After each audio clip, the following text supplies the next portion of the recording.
धाराशिव हा मराठवाड्यातला टोकाचा जिल्हा, कायम दुष्काळी जिल्हा अशी ओळख।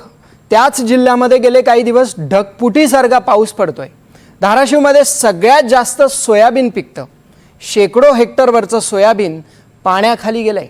धाराशिवमधला शेतकरी खचू नये, त्याला उभारी मिळावी म्हणून खासदार ओमराजे निंबाळकर प्रत्यक्ष बचाव कार्यात उतरले। धाराशिवमध्ये नेमकं काय घडतंय पाहूया।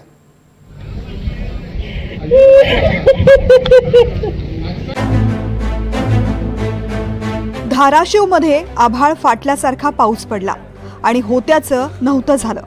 धाराशिवमध्ये सर्वाधिक पाऊस भूम, परांडा, कळंब, वाशी, धाराशिव तालुक्यात झालाय।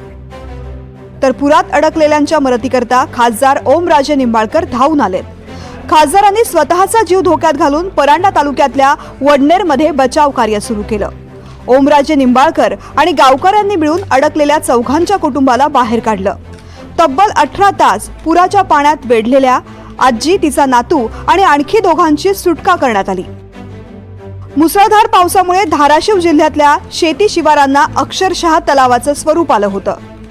पाथरूणमधल्या शेतांमध्ये कमरे एवढं पाणी होतं। शेतीमध्ये जर पाहिलं तर अक्षरशः तलावाचं स्वरूप या शेतीला प्राप्त झालेलं आपल्याला पाहायला मिळतंय। आपल्यासोबत हे शेतकरी आहेत, आपण त्यांच्याशी संवाद साधणार आहोत। मामा, काय आहे सगळी परिस्थिती? सोयाबीन आहे, 8 एकर सोयाबीन आहे, पलट आहे, सगळं पाणी गजबट। मग ह्याच काय करायचे की आमची इच्छा आहे की जनावर खात तोंड काहीतरी जाबारात।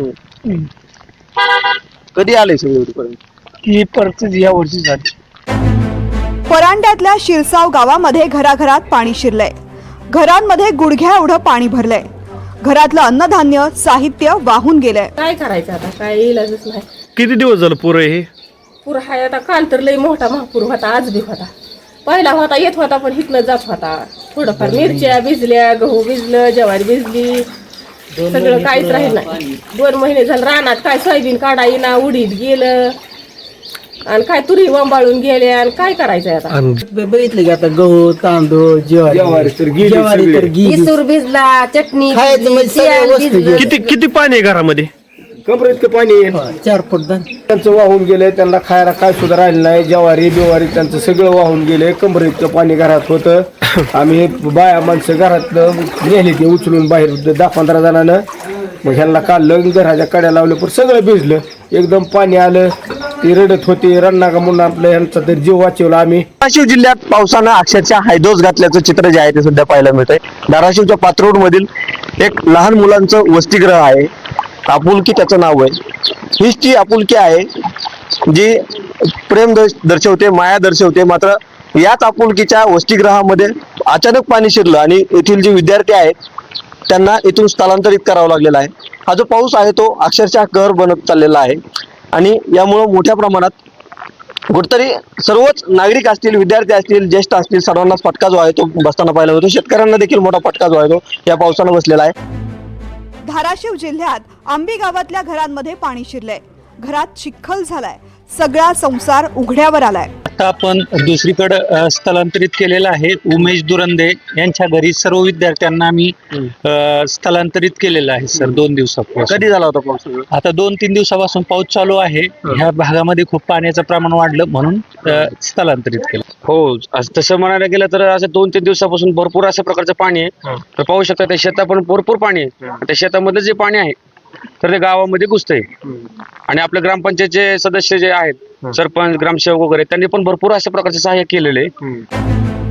धाराशिव जिल्ह्यात सप्टेंबर महिन्यात 322 मिलीमीटर पावसाची नोंद झाली आहे। 24 महसूल मंडळात अतिवृष्टीची नोंद करण्यात आली आहे। 3 दिवसांपासून सुरू असलेल्या पावसामुळे 1,70,000 हेक्टरवरच्या पिकांचं नुकसान झालंय। सर्वाधिक नुकसान जिल्ह्यातील प्रमुख पीक असलेल्या सोयाबीनचं झालंय। धाराशिव जिल्ह्यातील भूम आणि परंडा तालुक्यात खास करून ज्या नद्या आहेत त्यांना अत्यंत पूरग्रस्त स्थिती जी आहे ती तयार झालेली आहे आणि त्याच्यामध्ये मोठ्या प्रमाणात शेतकऱ्यांचं असेल, नागरिकांचं नुकसान होताना पाहायला मिळत आहे। आपण सध्या धाराशिव जिल्ह्यातील परंड्याकडून भूमकडे जाणाऱ्या रस्त्यावरती आहोत।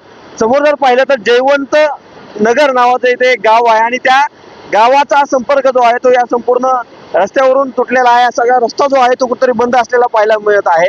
एकंदरीत जर पाहिलं तर याच ठिकाणी जर पाहिलं तर नदीवर जवळपास 100 वर्षांपूर्वीचा पूल होता आणि तो जो आहे तो या काल रात्री जो पाणी आलं त्याच्यामध्ये वाहून गेलेला आहे.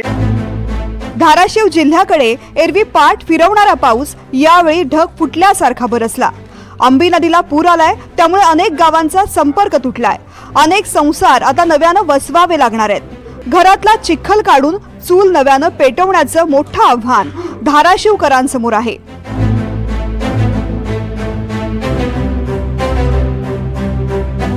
ओमकार कुलकर्णी, NDTV मराठी, धाराशिव.